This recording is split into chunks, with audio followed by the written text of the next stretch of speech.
Suotin mo din to.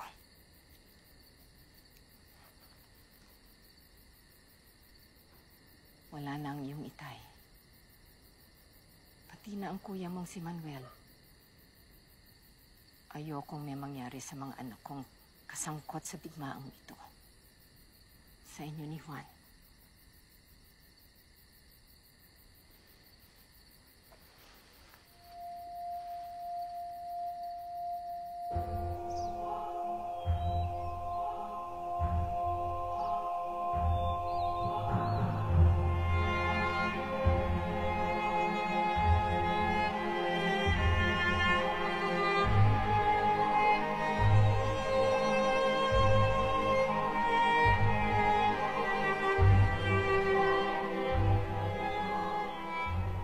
Ang taong may damdamin na hindi alipin.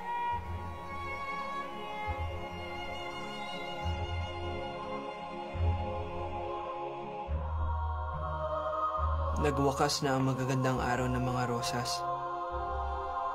Nagsimula na ang busilak ng mga gabi ng ating matinik na pakikipamuhay sa ating bayan.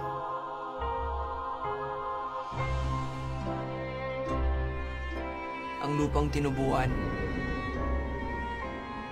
ang asul na kalangitan, lunting kaparangan, isang lupain ng sining at damdamin. Nakaalis na ba ang karamihan sa mga tauhan? Opo. Ang brigada na lang ng kawit ang may iwan. Hindi magtatagal. Para sa pag-ibig sa inang bayan. Skartar! Waring dalang isang lihim na mensahe. Dinagit tayo ng isang nakakubling kamay at itinapon na parang mga dahon sa gitna ng sigwa. Humihingi ako ng katiyakan ng katapatan ninyo. Maasahan ko ba kayo? Opo, Senyor Presidente! Hindi magtatagal. Diskartal!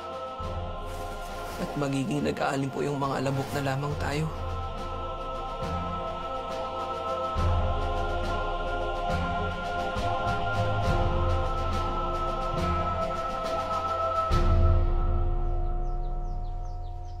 Hindi ko na maalaala kung kailan ko sinulat ang tulang yan. General, may tanong po ako sa inyo. Madalas niyo po bang iniisip na lagi nasa panganib ang buhay ninyo? Dahil sa giyera? Dahil sa prinsipyo?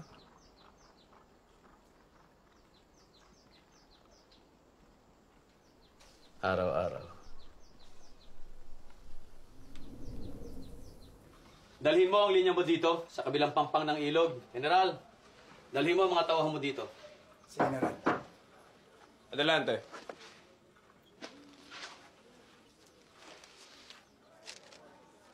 Mula po kay Presidente Aguinaldo,